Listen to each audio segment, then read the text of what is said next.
En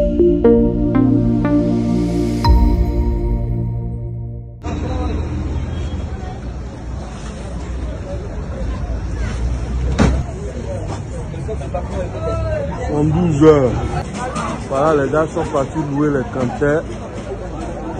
Ils ont loué les canters pour enlever les choses. La volonté de l'État gabonais de moderniser Libreville à travers des projets de développement urbain s'inscrit dans une logique de transformation structurelle et de mise à niveau de la capitale.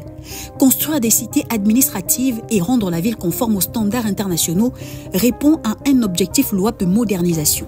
Mais cette ambition, lorsqu'elle se heurte à la réalité sociale, provoque des tensions. Le déguerpissement, terme brutal en lui-même, est ici le prix à payer pour une ville futuriste. Or, ce prix semble être supporté uniquement par les plus fragiles, petits commerçants, locataires précaires, familles sans ressources. C'est le paradoxe d'un développement qui marginalise ce qu'il est censé servir en priorité. Le délai de 72 heures imposé aux occupants pour évacuer les lieux est perçu comme inhumain, expéditif, voire irrespectueux. En si peu de temps, comment une famille, un commerçant, un opérateur économique peut-il réorganiser sa vie, reloger sa famille ou relocaliser son activité ?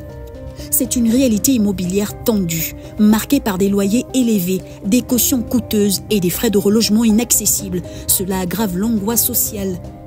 Cet empressement révèle un manque d'anticipation, de dialogue et de prise en compte des réalités du terrain.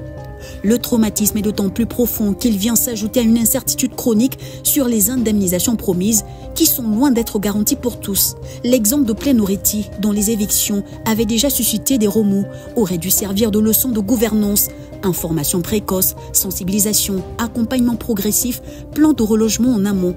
Or ici encore, les méthodes semblent brutales. Ce déficit de communication institutionnelle alimente la colère, la peur, la résistance passive ou active.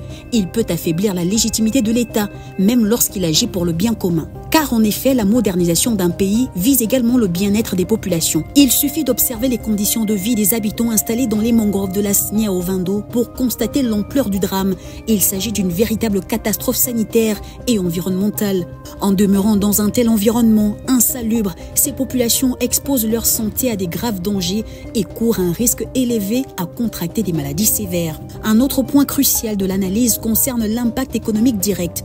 Plusieurs vivent de ces commerces fermés. Derrière chaque boutique évacuée, il y a une famille, des employés, une chaîne d'approvisionnement, une activité de proximité. Ces petits commerces sont le cœur battant des quartiers populaires. Leur disparition brutale crée une fracture sociale et économique dans la zone. Ce choc pourrait entraîner une montée du chômage local, une baisse de revenus, voire un exode intérieur vers des zones plus précaires encore, contribuant à créer des nouveaux déséquilibres urbains. Au fond, cette situation met en lumière les failles de la planification urbaine à court terme. Elle interroge la capacité de l'État à concilier développement et justice sociale, modernité et inclusion. La planification urbaine ne peut se faire sans intégrer les populations concernées dans le processus de transformation. Une réforme plus intelligente aurait dû inclure un cadastre clair des zones à évacuer, des plans de relogement anticipés avec des logements disponibles à coût réduit, des aides financières immédiates pour la transition, une cellule de médiation pour chaque zone concernée. Le cas des charbonnages et de Snia au Vindo est révélateur d'une urbanisation sans boussole sociale. Certes, Libreville doit se moderniser, mais pas au détriment de ceux qui la font vivre au quotidien. Le défi du Gabon aujourd'hui est de prouver que le développement ne rime pas avec éviction, mais avec inclusion et justice sociale.